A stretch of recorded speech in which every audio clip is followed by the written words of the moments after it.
Patrick Mahomes is creating greatness, but he's also halting it as well. Josh Allen is the second best QB in the NFL, and he doesn't even have one Super Bowl appearance. Lamar Jackson has won 2 MVPs, but has no rings to show for it. And even when Mahomes allowed Joe Burrow to slip through the cracks and reach the big game, the Bengals still couldn't get the job done. Lamar, Burrow, and Allen are all great, but will they ever get a ring? I'm Zach Gelb.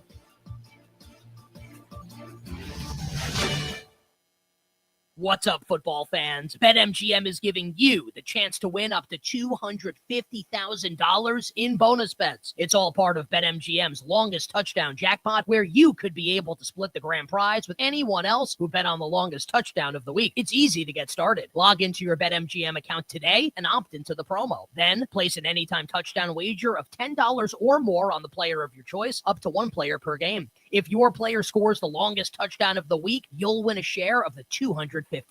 BetMGM lets you go all the way with the longest touchdown jackpot. Make your bets and join the fun with the sportsbook born in Vegas. BetMGM and GameSense remind you to play responsibly. See BetMGM.com for terms. 21 years of age or older. Virginia only. BetMGM's longest touchdown jackpot subject to rules. See BetMGM.com. Existing customer offer. Subject to eligibility requirements. Bonus bets are unrestricted reward bonus dollars that expire in 7 days. Gambling. With MedGuard Alert, you're never alone. You can connect with medical professionals anywhere, anytime. And now MedGuard is introducing our exclusive new Care Watch. If you need help quickly, use it from anywhere to contact medical professionals. No cell phone required. The Care Watch is not only a life-saving medical alert device, it's a revolutionary health monitoring system that checks your blood pressure, heart rate, oxygen saturation, and much more. And here's the best part. If you have Medicaid, you may qualify to get your Care Watch for free. The Care Watch is only available through MedGuard Alert. Call us right now. We have monitoring programs starting as low as $1 a day. The call is free, activation is free, shipping is free, and no contract is required. Remember, with Medicaid, you may qualify to get your Care Watch for free. Call us to get your Care Watch right now. 800-681-8020.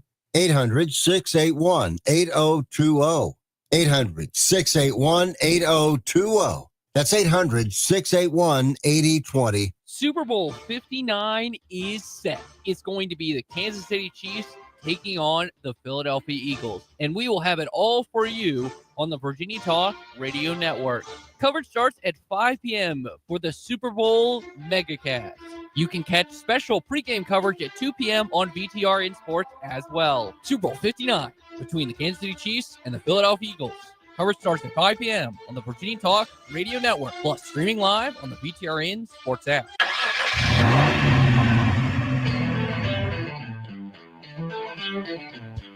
You're stepping into the fast lane on the VTRN Sports app, 93.3 FM and 1320 AM Lynchburg, or by asking Alexa or Google Home, open VTRN Sports Lynchburg. Now, take the fast lane through the topics that matter across the Commonwealth. This is the Fast Lane with Ed Lane. So the majority of college athletics this day and age, we know, involves some form of payment in the revenue-generating sports at the higher levels, football and men's basketball. So I am in no way going to the past, not only in the, I wish it was the other way, although there are parts of it I do like from back in the day. I'm not against players getting paid, just wish there was structure around it. But there's also the other element to this, which is when you're getting paid, regardless of what it is, all of a sudden you're open to even more criticism than you were before because you're getting paid. And when you're getting paid, we can't really criticize the player thing, I think that goes out the window to a large degree. Not that I've ever had an issue with it. My theory has always generally been high schools, it's more assessing the team if they don't do well, as opposed to individual players. College, it's more fair game, and in the pros, it's absolutely fair game. But even in college, I've always been fine with it because you get to a certain point and you're a legal adult. You need to be held accountable by that. I just think there's even less leeway when it comes to it. The flip side to that is that when you do things well, you deserve praise for it. I still believe individually when you do things well, just because you're getting paid doesn't mean all of a sudden, whoops, you don't deserve praise when it goes well. And granted, here in the Commonwealth of Virginia, we haven't really seen a whole lot of investments paid off when it comes to the revenue generating programs. Virginia and Virginia Tech football didn't exactly go the way they wanted this year. Certainly basketball at those programs, they need to rebuild in some form or fashion. I think the pieces are a little bit better at Virginia Tech than Virginia, but hey, it is what it is. But Liberty, even to an extent, when things have gone well in basketball, and they are much better this year than they were last year, it's more appropriate than ever before to utter the phrase professional win. And that's the phrase that I would personally use, obviously, since I'm using it here in the fast lane. But the phrase that makes the most sense from Liberty's 82-59 victory at Florida International this past weekend, because it was a professional win for Liberty. They passed the ball very well. Again, positive assist to turnover ratio. 15 assists, 10 turnovers versus FIU. They forced 16 FIU turnovers. The Panthers, as a 7-13 and 1-6 team in CUSA would do, they only had 3 assists. That's not very good, needless to say. And so that's where it makes sense for Liberty. They jumped out to what the largest point was a 26-point lead, a little smaller than that at the end. But really look at the first half. Liberty led by 16 at the break. They left no doubt in this game. And as Ritchie McKay said afterwards, this was a solid performance. And with the, I don't know if you call it cloud, maybe you call it pressure, but with the understanding that he was tied for the all-time wins lead in Liberty basketball history, and at some point that lead was going to be broken, rather than letting that override it, maybe there's added pressure, maybe there's a lack of focus. Instead, they turned in a real solid performance. Our group was really solid defensively. I thought our assistant coach did a great job of prepping us on the defensive end because they've got a lot of different pieces that they like to exploit and some hard actions to guard. And I just thought we were consistent, we were tough. And then on the other end, I'm surprised we only had 15 assists on 31 baskets because we were really selfless. They were. They look like it. They're passing the ball around, and sometimes you pass it, and then a guy drives and cuts, and so you may not get credited with the assist, particularly when you're on the road. Statistics like that can be, I'm not saying they're being intentionally screwed, but there's a little level of variance that might pop up from place to place. This is, by the way, not like high school sports where it can be very murky, the statistical anomalies that pop up at certain locations. Kind of comical, really, when you think about it. But for Liberty, it was a solid performance. It's a professional win at FIU. And it speaks to the overall program they have this year. They're 16-4 now. They're 4-3 in a very deep Conference USA. And they turned in what Colin Porter noted, which is, as we mentioned a moment ago, a team that could easily have been distracted by going on the road to Miami. They had a full week off from the win the Saturday before over in our spot. Yo, home, the Bel Air! And for Liberty, they went on the road and were as focused as Colin Porter mentioned. You know, this is a week where we have one game, and we wanted to be sure to get a win this week. We stick to what we do every day, taking care of the ball, getting a great shot on the offensive end, and then on defense, just being hard to play against. You know, with the pack, we were able to try to keep them out of the lane, and they're a real good team. They attack well.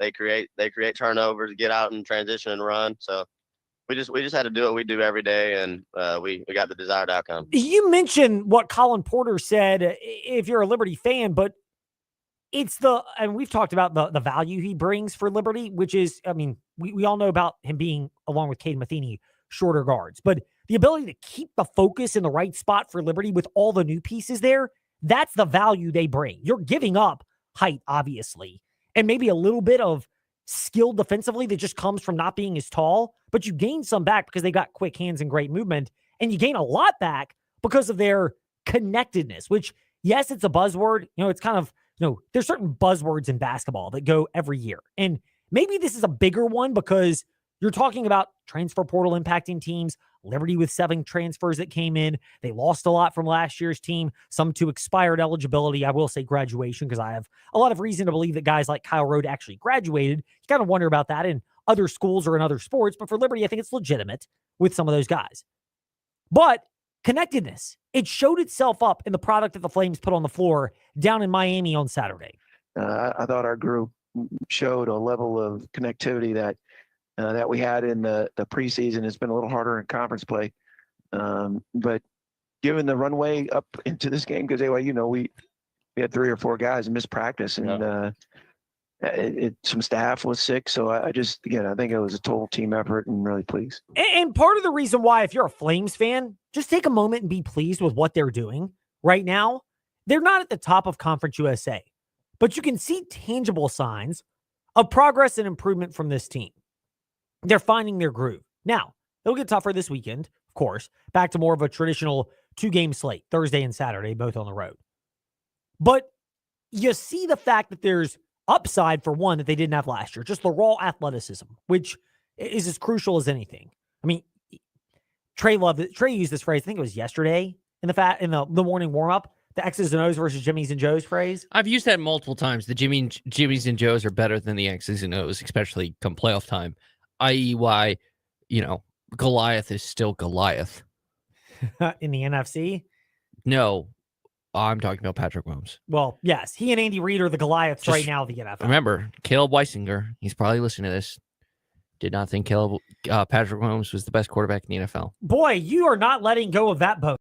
Ty and I both had a good laugh about that this morning. And I heard it back at the morning warm-up where I listen to podcasts. You can as well. I think for, we got to show our intern who's sitting behind me right now, Philip, how we treat our interns. If they want to make a spicy take, well, you got to be right. Pressure's on, or Trey won't forget about it. Neither will you. No, I will not. I certainly will not. But for Liberty, this is what they are right now. They're not the finished product, and we've seen that with a couple of losses. In hindsight, the Western Kentucky one at home is more the head scratcher because that team has lost some inexplicable games, and they're in the bottom half of Conference USA.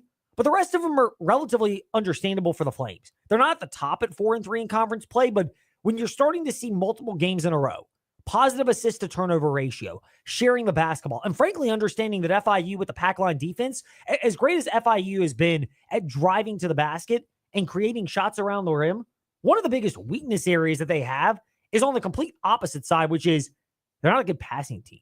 I mean, they only had 3 assists and 17 turnovers. That to me screams a defensive game plan for Liberty with the pack line defense, yes, but also the focus to be able to just say, hey, we're going to clog the lane, and if you're not going to pass, you're going to have a real long night, and that literally is what happened for FIU. They weren't able to get much of anything, and Liberty, again, we've touched on it, but starting to establish depth.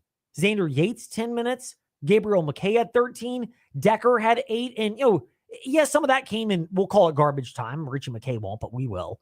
But some of it also came in more meaningful times. And now if you're the Flames, you're starting to get the feel of a roster that they don't have a lot of height. Okay, and that was an issue last year, but they have more length without the height. Last year, they had more height, but they weren't as athletic. With all due respect to Shiloh Robinson and Kyle Rode, they just weren't side-to-side agile and athletic the way that Owen Aquino, I know Zach Cleveland was there last year, but he's there this year too, Javon Moffmer, they've gained that for Liberty. And they've also, again, benefited from having the 2 guards who've really stepped up in a leadership role with Porter and Matheny to bring a lot of these pieces together. And then the fact that I think there's also the asset of, you got 3 guys coming off the bench, but one of them is McKay, who's kind of the tone setter. I get Taylor Peters the better scorer, yes. But Gabriel McKay, son of Ritchie, is the tone setter because he does a lot of that grunt work, and he's an upperclassman who could easily have a more selfish tone, but instead has taken on a selfless tone, which has really enabled this Flames team to get to where they've been, which is a very good spot. Meanwhile, if you're trying to get to where you're going, but unfortunately you're involved in an auto wreck and you need the services of somebody to be your advocate, Trost Law is the service that will be there for you. They've been serving our community for over 4 decades, since 1982. 777-HURT and TrostLaw.com. They take the time to sit down, listen to your case. There are no big promises about what the outcome is going to be. If they can make a good case for you and they're there to help, fantastic. If you don't have much of one, they'll let you know as well. And they'll provide tips to make sure you know what you're doing in these type of situations. That's the benefit of having an asset like Trost Law, as they've been serving our community since 1982. Easy to remember, TrostLaw.com and 777-HURT. Now to the Fast Five at 5-ish, which will include pretty much nothing from our very own Trey Lyle, at least today, because we're cleaning out the tennis closet here in the Fast Five at 5-ish. It's time for Fast 5 at 5-ish. 5-ish minutes on 5 relevant topics done around 5 p.m.-ish. Ish, because our counting skills are kinda ish. Let's start with number 5. Ladies first! How cool of a story was it to see Madison Keys, who at 29 finally broke through and won her first Grand Slam? She made a couple of deep runs, one to the semifinals of the Australian Open, over a half decade ago, along with over a half decade ago, making it to the U.S. Open final and losing to Sloane Stephens, the fellow American. She finally broke through. She retooled her serve. Tennis is so ripe with, and I don't mean this in a bad way for Madison Keys, but a lot of, you could call it incestuous. That's probably a little bit harsh, but there are a lot of intra-sport relationships that turn into romances and marriages, including Keys, whose hitting coach also happens to be her husband now. But hey, they've worked together for a long period of time. Clearly, the marriage may have helped, but so too, I think more so, is the fact that she's got a very dynamic serve that's been retooled, and they've really worked to refine her game to give her the power that it takes to compete with the players at the top of the sport. And the road she went through to get to this, most notably Danielle Collins, former Virginia Cavalier, Elena Rybakina, who when she's on she's won Wimbledon a couple of years ago. Don't remind me. I had the other side of that on a bet, 32-1 on Jabeur. What a painful choke that was. But Rybakina has won Wimbledon and has a lot of upside. Keys beat her. She beat Iga Swiatek and Aryna Sabalenka, the top two players in women's tennis right now. That's a gauntlet. And yes, she may only wind up with one. Who knows how this will go? Some players exhale and they never get another one. Sloane Stephens looks like she's the example of that. Others, the pressure's off, and all of a sudden you can win a couple more. Andy Murray was an example of that. So I know they're men and women's, but ride with me on this. It's an individualized sport where the pressure is so great that sometimes you exhale and that pressure drove you and it's hard to replicate it. Other times you're more relaxed and you know what to do, and all of a sudden you can navigate those challenging moments. But Keys broke through. It was nip and tuck all the way. The way she exerted herself in the last game when it was 6-5, but Sabalenka's serving, and you're at 30 all, and all of a sudden she gets a couple of points to go her way, and bam, just like that. Sometimes the door to win these type of thif is not very wide, and you have to find a way to break through. Keys did in the moment and over the course of her career, and it's pretty cool because even if it's only one, this was not a fluky run to a championship. This was as hard of a run as you'll ever find. Meanwhile, the other side of that was Number 4. Aryna Sabalenka, who was the victim of Madison Keys. People got on Sabalenka for smashing her rackets and destroying it after the loss to Madison Keys while Keys was celebrating. I'll be honest, it doesn't bother me. Look, I'm a competitor. I've been in moments where I've suffered very disappointing, painful losses, much more as a runner because I've invested more in that and done it a longer time.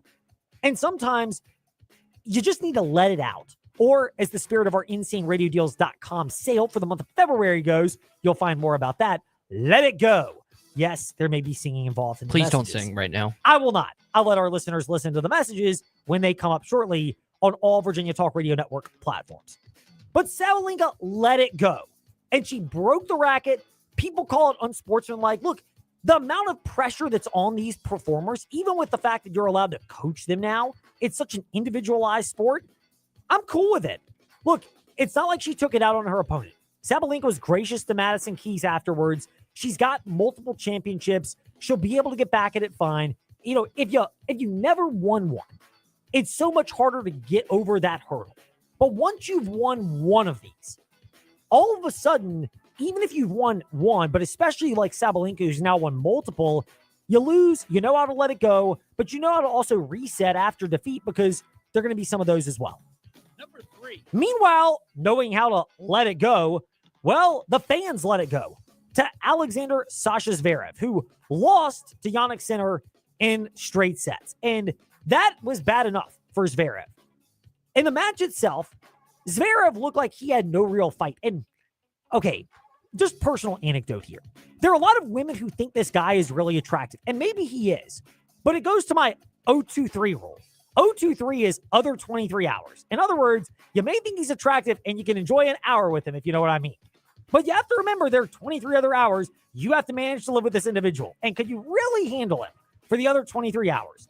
Not really.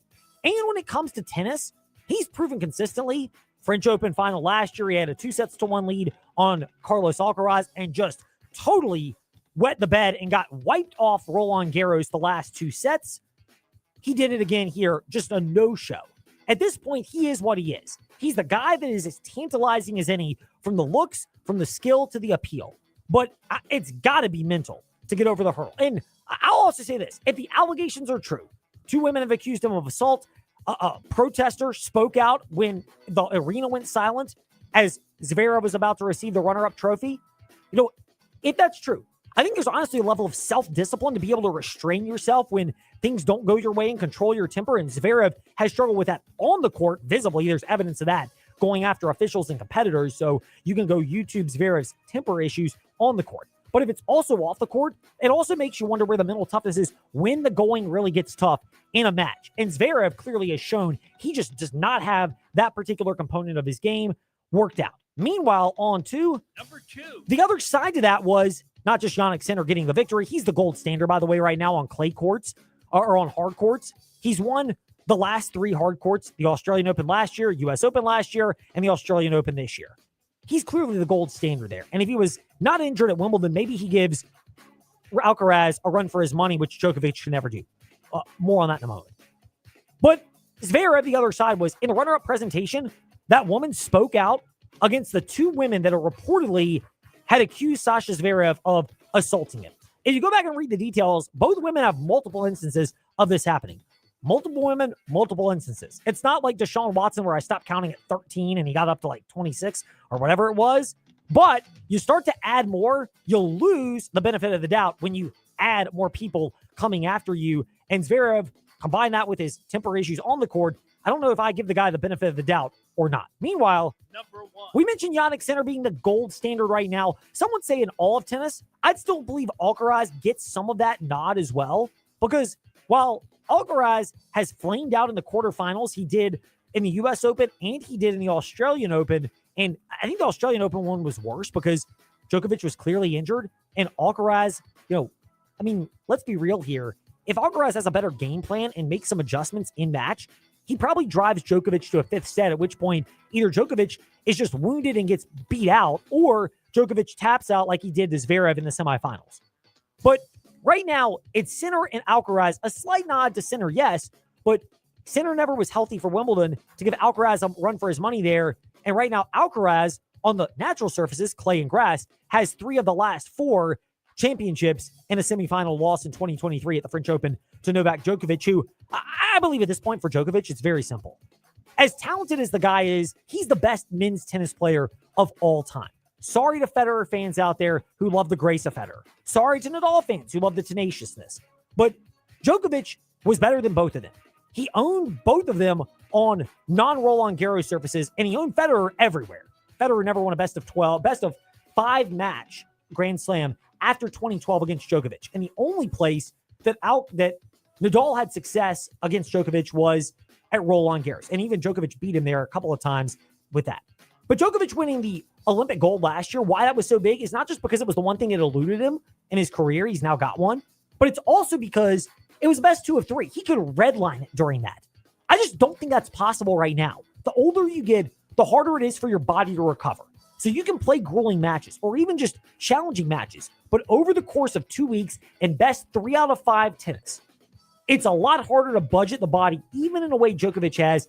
I would be shocked if he ever wins another Grand Slam. As a fan of his, I'd love to see it, but by no means should you ever hold your breath that will happen. Meanwhile, when we come back in the fast lane, you can exhale. Trey can, because tennis is done for a while, at least till Indian Wells, on a large note. But local sports. Ben Cates, newsadvance.com. He'll weigh in on that when we return here in the fast lane. VTR and Sports app, 93.3 FM.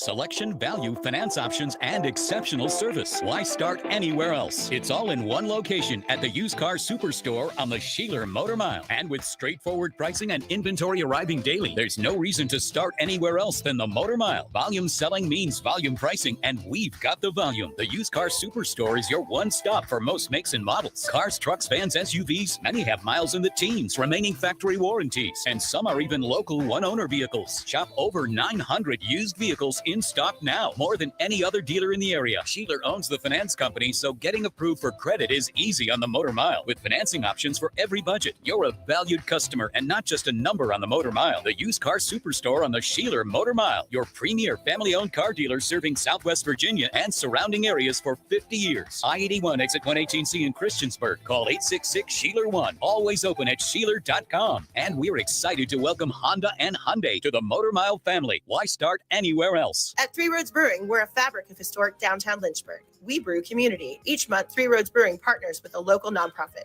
Enjoy weekly events like trivia, bingo, and live music while sipping from one of our 20 taps. All to join Three Roads Brewing and supporting Lynchburg. Experience the charm of the Dan River District at Ballad Brewing. Join us for weekly events from our 5,000 square foot tap room. Fun like trivia, bingo, and live music plus 20 taps. And visit Ballad Brewing on Facebook for updated info like special events. Are you a property owner looking to maximize your investment? Tired of the day-to-day hassles of managing your rental properties? Welcome to Brownstone Properties, where we take the stress out of property management. From tenant screening to maintenance and everything in between, we'll ensure your property shines. Hello there. Visit brownstoneproperties.com and come by our office, 3720 Old Forest Road in Lynchburg. Hi, this is Bill Roth, voice of Virginia Tech football. You're listening to The Fast Lane with Ed Lane and Trey Lyle. Join the chat at Trey Lyle VT and Fast Lane Ed Lane on Facebook, Twitter, YouTube, and Instagram. Of course, we find a way to weave high school football into the fast lane. We won't discuss that entirely with Ben Cates. We will talk plenty of other winter sports as we welcome you back here. But high school football, an interesting nugget that came out last week. Chris Watts, who had a great run of success at Liberty High School over in Bedford, and they really haven't been the same since his departure. He's now been hired as a biology teacher, but also he will be on some role for Brad Bradley's staff in 2025. He's helped with safeties in the past. That may be the area where it's most likely. Ben Cates has more on that at newsadvance.com. But, he's a guy who has done that before. He coached it actually at the college level at Davidson College and had some recruiting experience down there. So he still stayed around the game and maybe picked up some knowledge at the college level that he can now impart on the Heritage Pioneers, which looks like on paper a real good addition. But also, we'll say this, Chris Watts seems like he's very... In my interactions with him, I don't know him as well as Ben Cates certainly does, but having interacted with him and covering JF Cavalier football presented by TrostLaw.com, Chris Watts calculated, knows what to do around a football staff, and knows the differences in roles. And that is important, of course, because you go from being a head coach, 35 years doing that, to being an assistant coach, and it completely changes the complexion. And the Davidson job, by the way, opened up because Davidson's coach, Scott Abel, left to become the head coach at Rice, which that's a whole different circumstance. You never knew the trickle-down effect that would have. But anyway, tying all this back together is Ben Cates of newsadvance.com, who we are gracious enough to be chatting with here in the Fast Lane. Ben, first of all, hope and trust that you and yours are well. Second of all, did this news catch you off guard when you heard the news that Chris Watts was coming back to the area and would be an assistant at Heritage? Yeah, Ed, thanks for having me. I was kind of surprised when found out that was kind of in the works, and then it happened really quickly, and so last week, and so it gives Brad Bradley at Heritage another very knowledgeable person on a staff that is already very knowledgeable, and a staff that is large in number, with more than a dozen coaches between varsity and JV, and so it brings Chris Watts brings a lot to the table. All those more than 2 decades of coaching experience there, and just the fact that he is a guy who has won a state title. He is a guy now who has coached in college. He is a guy who definitely nobody would accuse Chris Watts of not putting in his time at Liberty High School. I mean, the guy was just a godsend and a trooper at Liberty for many, many years, and is so well respected in the Seminole District, and was really implemented that kind of double dive, stack eye, whatever you want to call it, offense at Liberty, and ran it with a ton of success over the years. And obviously it was dependent on personnel, but a lot of times Chris Watts got those kids to buy into that offense, and they just ran the ball right up the gut for years and years. And then when you look at, I think, what some of the people may call the mushy side of football, but I think is very important too. Chris Watts is so good with kids at the high school level, and is not only good at getting things out of them, he's good at teaching them to become men as well. There are a lot of angles to unpack to Chris Watts joining the staff at Heritage High School, as we're discussing that right now with Ben Cates of newsadvance.com. Ben, one of those you mentioned, getting a lot out of the players, which is one of the big things that Chris Watts is very skilled at. How much of that is, and I haven't spoken with Brad Bradley about this as well. I know you've got the write-up on this development. Chris Watts, former Liberty High School coach, now being an assistant at Heritage at newsadvance.com. But how much of the appeal to bringing someone like Chris Watts is, I mean, look, we've seen Liberty struggle since then, but he knows how to get the most out of players, as you mentioned a moment ago, but also looking for the right schematic advantages, which can play well and just add another strong but knowledgeable voice to the Heritage room. Yeah, absolutely.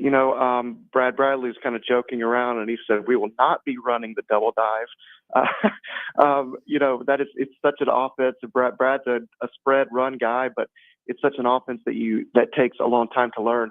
But he's kind of joking about a lot of that. But also just that knowledge and the fact that you can throw in new wrinkles with a coach that has a different perspective on offense, especially, really adds a new dynamic, I think, to Heritage as far as its ability to already be usually just very strong in the pass and the run game. And so I would think that, Chris Watts being on staff is going to just add to that. And then also his approach is kind of different than Brad Bradley. It's kind of good cop, bad cop there a little bit, where Brad can do his thing and do what he's known for with kids, and then Chris Watts can come along too and have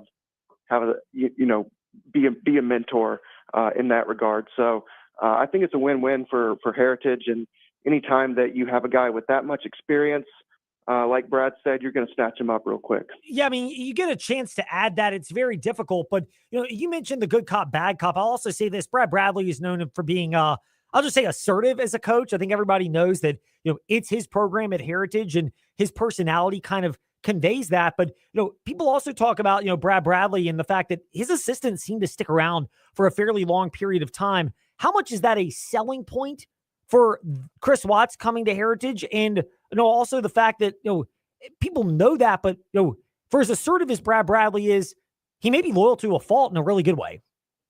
Yeah, I think you're right about that. And I don't want to paint a different picture. I think there's a reason that kids want to play for Brad Bradley as well, and that's because he's going to give you all he has, and he's going to care about your well-being as much as anybody around. And Chris Watts is also in that vein of a coach. He's going to put in the long hours, and he's going to have those kids prepared to play football.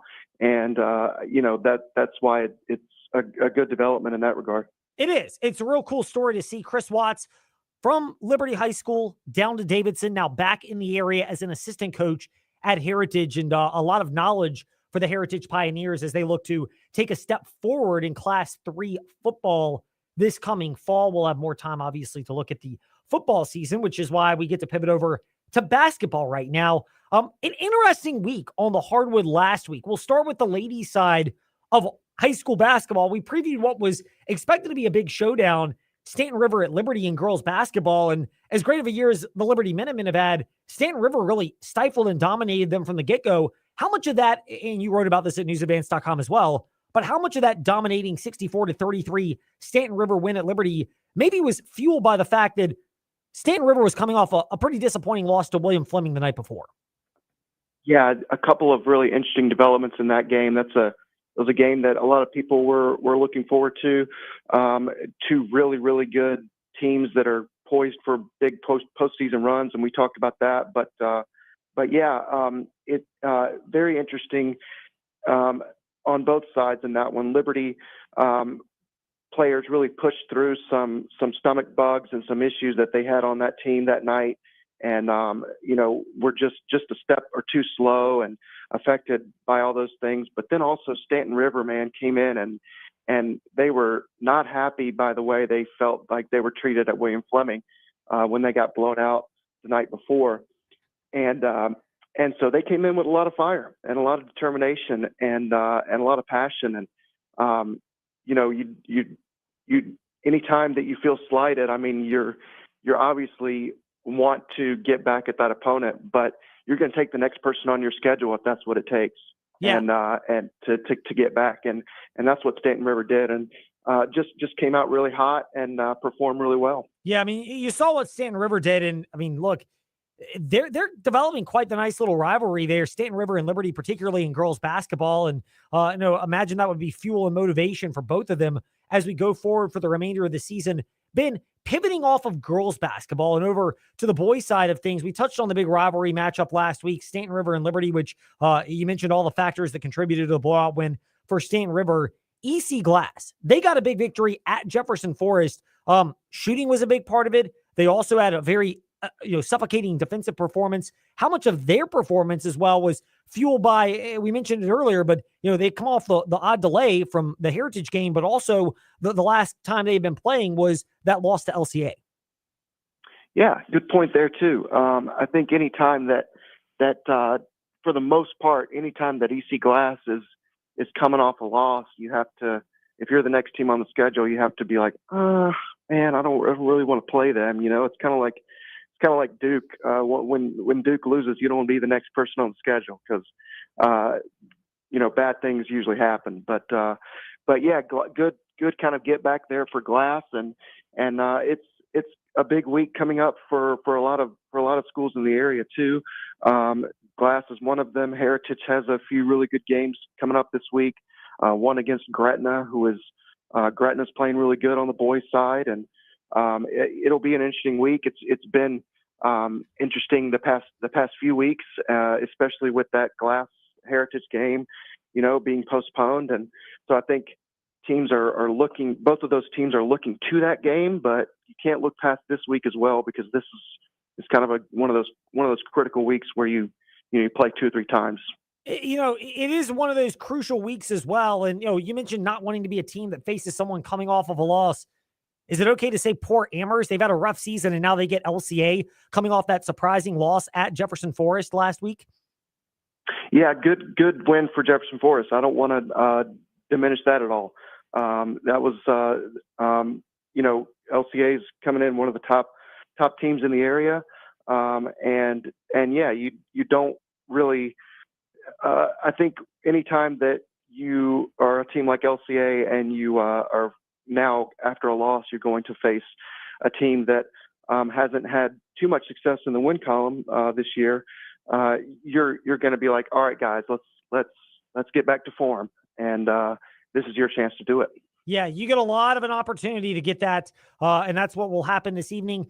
I'll wrap it up on this, Ben, and we appreciate your time. Ben Cates, newsadvance.com, with us here in the Fast Lane. You mentioned Gretna. We didn't really get a chance to touch on them last week, but Rayshawn Logan crossed the 1,000-point threshold for the Hawks. I'm much more familiar, obviously, with his work, having seen him the last couple of years with Gretna and JF playing in high school football. But, his contributions to Gretna basketball, how big has that been, especially with the opening that appeared to be there, at least in the Dogwood District at the start of this year?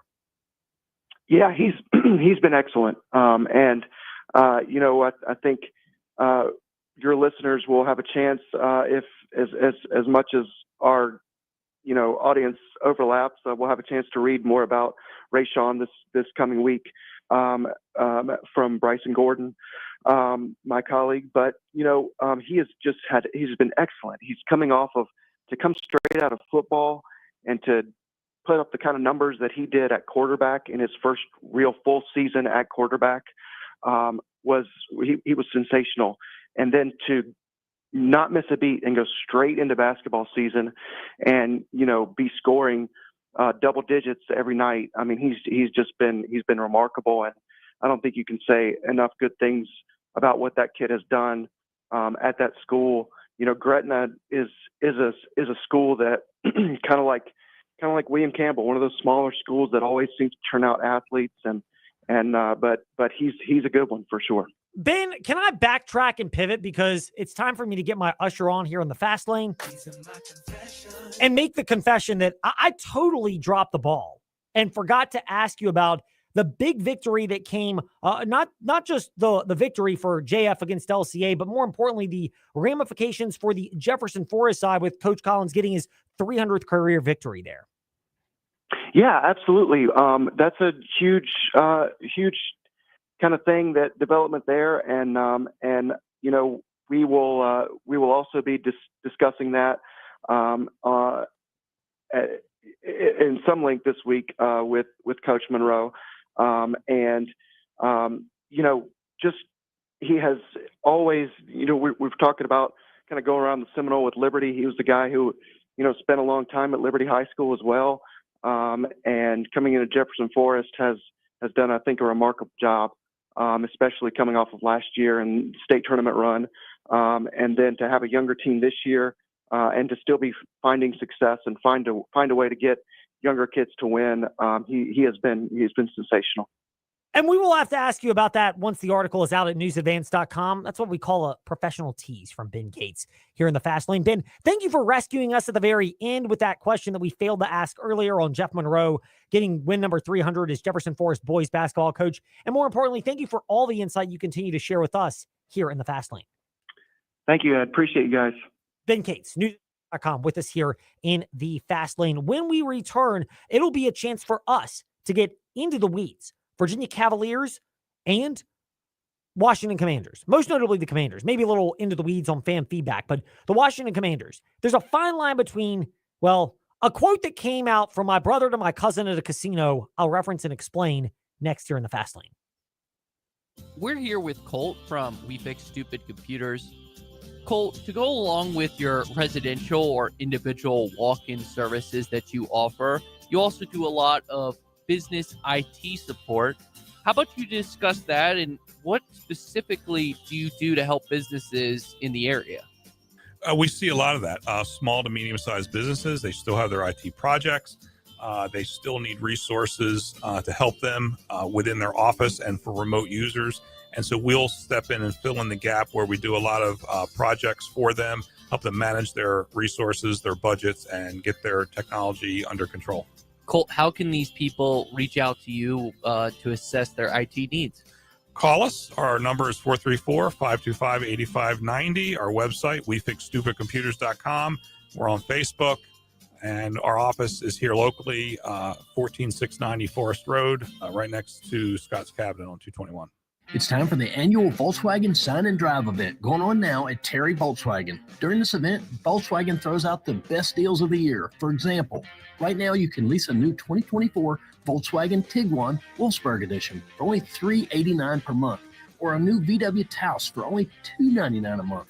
That's zero down, folks. Just sign and drive with approved credit. But don't wait, because these deals don't come along often.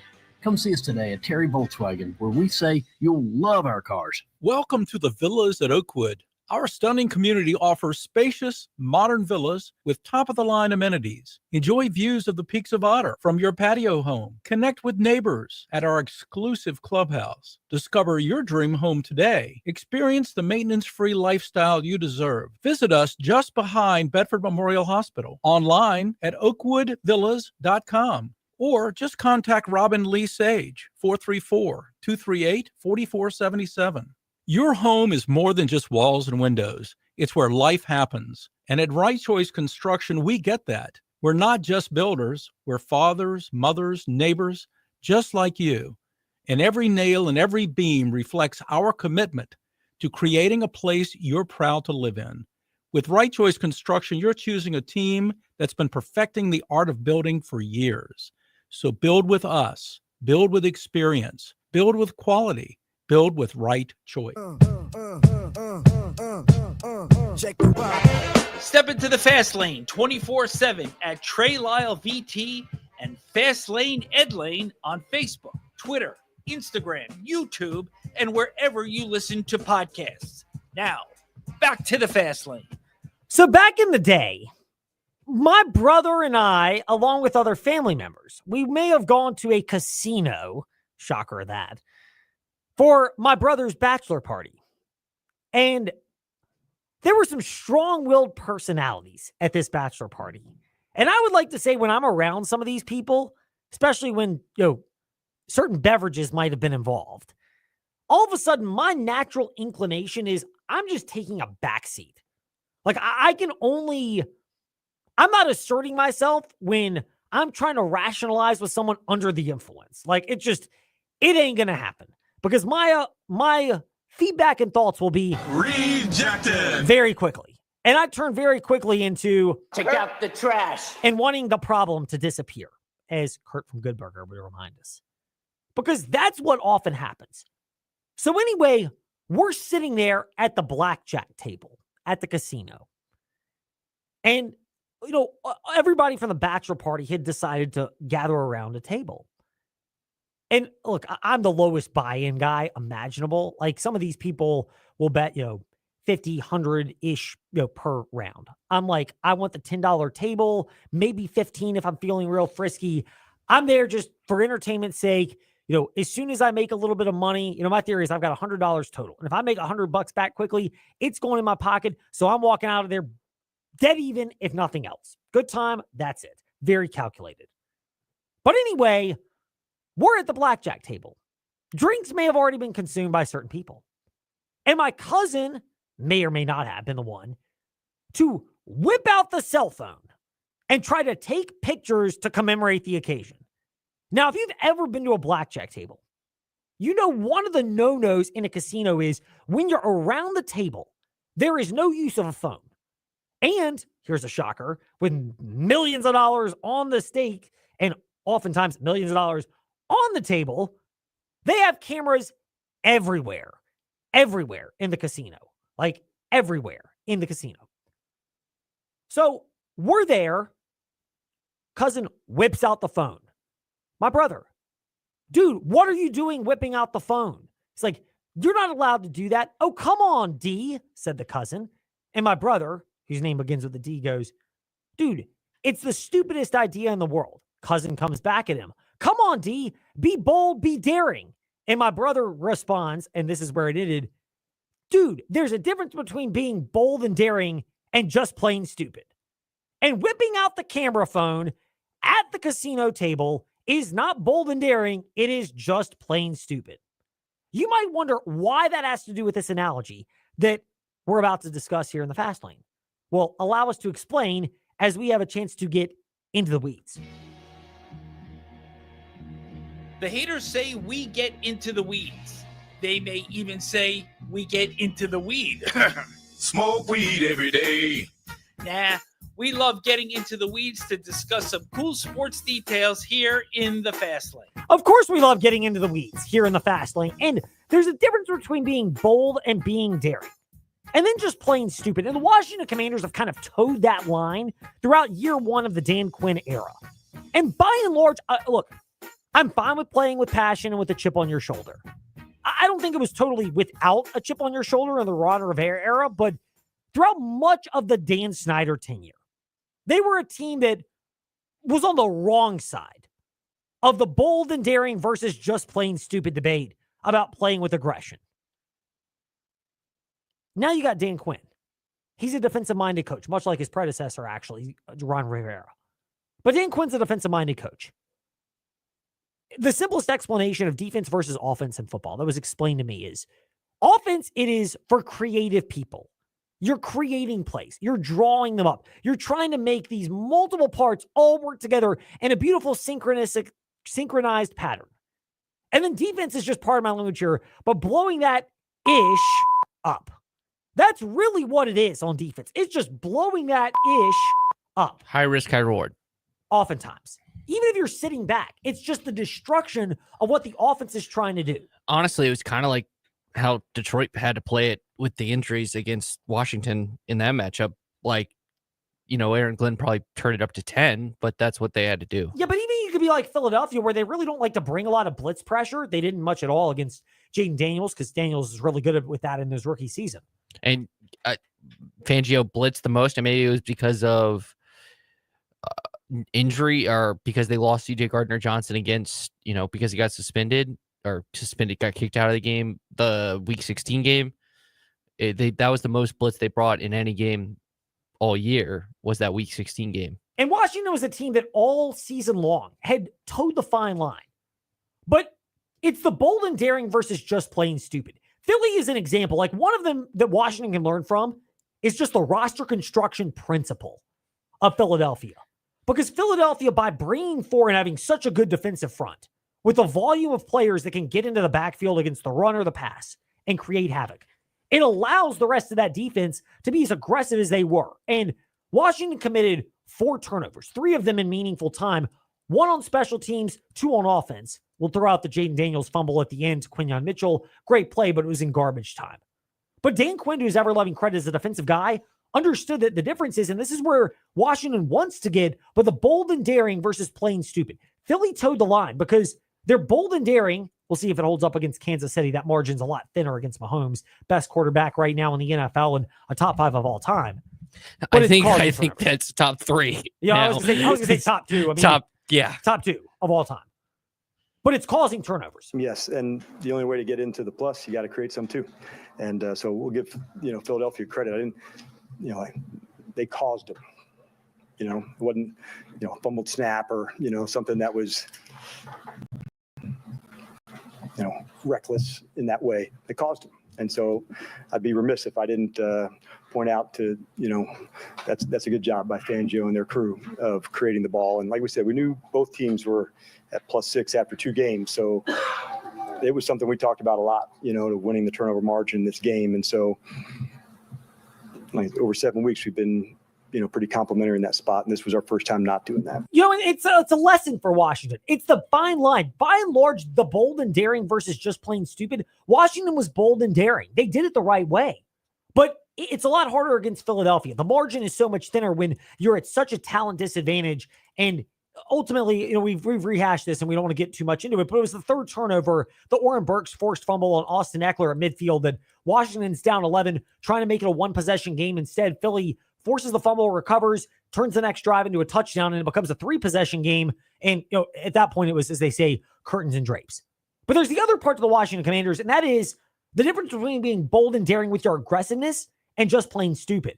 And I think Washington, in that sense, has towed the line. Frankie Louvu is known as a dirty player by some. Not that Jalen Carter, you could make an argument for that in Philadelphia. He's had some moments where you could say he's played a little bit dirty as well. But Frankie Louvu was kind of the embodiment for that in the Washington Commanders sense with that regard. And I'm not even upset at Louvu, more on that in a moment. But it's more the other stuff. Marshawn Lattimore, very aggressive, very grabby. Frankly, it cost Washington. Commits a 3rd down pass interference penalty. You could call it holding as well, but he was draped all over Devontae Smith. Philadelphia gets another crack, tush push into the end zone touchdown.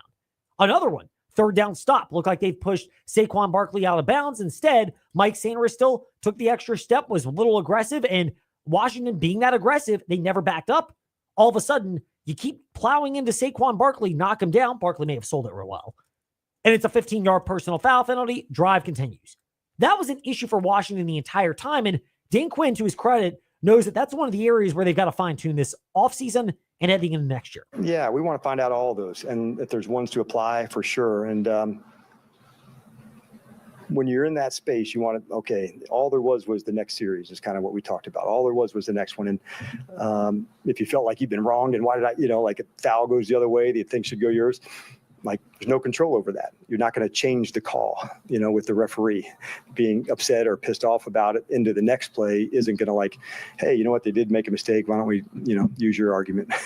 So it sucks. Sometimes, you end up on the wrong side of it and you fight your way back. And I do love that there's a lot of guys here, honestly, that are like just down to get down when those happen and they really want to fight together. So it was, like I said, tonight, it's hard. It's a competitor's life, but not having a chance to play the way that we want to. And like I said, please give Philadelphia credit for those didn't happen just because we laid the ball on the ground. That they forced those takeaways. So the lessons will be there for us. It hurts tonight. It stings, as it should. And I'm certain we'll learn some from them. I mean, it is. If you're going to play with aggressiveness, sometimes things are going to go against you, and you have to be mature enough to understand that's the risk of playing that way. And if the bold and daring versus just plain stupid, and when you kind of venture into the just plain stupid category at times, sometimes you're going to get burned, and you have to understand you're pushing the edge to see what you can get away with. And sometimes you get burned and know that, hey, I'm risking it. This is what might happen. So I got to be prepared to bounce back when something goes awry. And by the way, I'm not even talking about the most comical part of Washington's aggressiveness, which was the multiple attempts by Frankie Louvu to stop the tush push by jumping the gun, which resulted in the officiating ruling that Trey played yesterday in the morning warm-up and is still hilarious today. Encroachment, defense number 93. Washington has been advised that at some point the referee can award a score if this type of behavior happens again. That would be so a now first. it's a replay of second down. I have never called play-by-play on an official's touchdown. I love the humor from Ian Eagle, Westwood One, as you hear every Westwood One game right here on VTR and Sports, your home for the NFL playoffs and a lot more with March Madness coming up. But I didn't have a problem with it. It was Louvu a couple of times, and then Jonathan Allen was the other one that tried to jump off sides. Dan Quinn defended it, and honestly, even as an Eagles fan, I have no problem with it. Yes, and so you can't have two consecutive. And so just, at that spot where you're looking, they're moving the ball and going, but when you're that close, you got to go, what we would say, take a shot. And so that's what we do. There's the bold and daring and just plain stupid. Honestly, it was bold and daring. The referees warned them if they kept it up, it would be a score automatically awarded to Philly. Which I wanted to see. I didn't care what team. Like, this could have been Panthers, Saints, and this was happening. I just wanted to see who would get the touchdown? How would they react? Like how do you grade it on a betting slip? Like, how is do it you just team touchdown or is like a player? How do you celebrate it? Like, there's so many unanswered questions I have now. It's great. By the way, we've got feedback on this and we appreciate it. So it's time to let this bleed into some of our fan feedback. Come join the chat or give us a piece of your mind. Trey Lyle VT and Fastlane Ed Lane on Facebook, Twitter, and Instagram. Now, it's time for fan feedback in the Fast Lane. So Stanford Steve has chimed in. We'll get to some feedback as well on Liberty basketball. Stanford Steve, excuse me. Wrong show. Watching the NFC Championship game and the brotherly shove, it occurs to me that type of play has actually become a big part of the game. I mean, it brings a lot of excitement. It almost reminds me of rugby, but it definitely has become part of the game when, in the beginning, it was a bit of a one-off situation. Look, I kind of like it. I mean, it's a strategy thing. It's understanding how to do it, and there's an art and a science to this because the Buffalo Bills have not been able to pull it off, and Kansas City actually studied the film of Buffalo always doing it to the left guard and ultimately plugged it up when Buffalo needed it the most. So Stanford Stieg is right. It's a part of the game, and there is an art to this as well. Meanwhile, more fan feedback here. RH Films chimed in. This is on Liberty basketball, which we discussed at the very beginning of the show in their professional win. I'm tired of hearing about the guard size. It's as if it's somehow easy to recruit elite athletes to LU. I understand the desire for elite size, but when you're a small program, sometimes you just got to go get the best players you can, regardless of size. That's true. And here's the other thing. It's not just small program. Liberty's got a great budget relative to the group of five, but they don't have the budget of a Power 4 program where you can afford to get the athletic, big, and skilled guards. You're going to have to give up something, and Liberty's chosen to give up the size in favor of tough, athletic, and smart, which they have all of that. Zeke, by the way, on Caden Matheny, I want Matheny taking big three-pointers and clutch shots every time, especially with as much space as he's often given. He's a proven clutch factor, a much better look than he's hit many times before in other games, and sometimes he just will miss those during the clutch. And he's referring to the Caden Matheny missed three a couple of weeks ago that cost Liberty at the end of that game on Thursday night a couple of weeks ago. Look, I'm fine with it too. I have no issue with that. Shannon added in, by the way, on the Liberty height issue. You have to admit, short is actually an attribute. Teams scheme up on Matheny and Porter, but I watch replays and they'll slide into defensive positions well, but it's more offensively where LU's game goes stagnant late in games because they have so little shot clearance. Matheny is a baller. He's 5'11". I'm good with him, but it's just difficult with both of them on the court together. And it's true with what Shannon mentioned, and it's why I think if you're looking at the lineups for Liberty so often, it also includes Talon Peter with either Matheny and or Porter to create more of a size opportunity with the third guard who has the shot clearance either for a three or inside the rim. And when you've got that other size, it frees up those shorter guards. Thanks for the feedback. More on that later this week in the Fast Lane and more of your feedback tomorrow, 5 to 6 p.m. VTR and Sports app and Fast Lane Ed Lane, Facebook, Twitter, and stuff. Thanks for listening to The Fast Lane on VTRN Sports, 93.3 FM, W227 BG Timberlake, and 1320 AM, WV.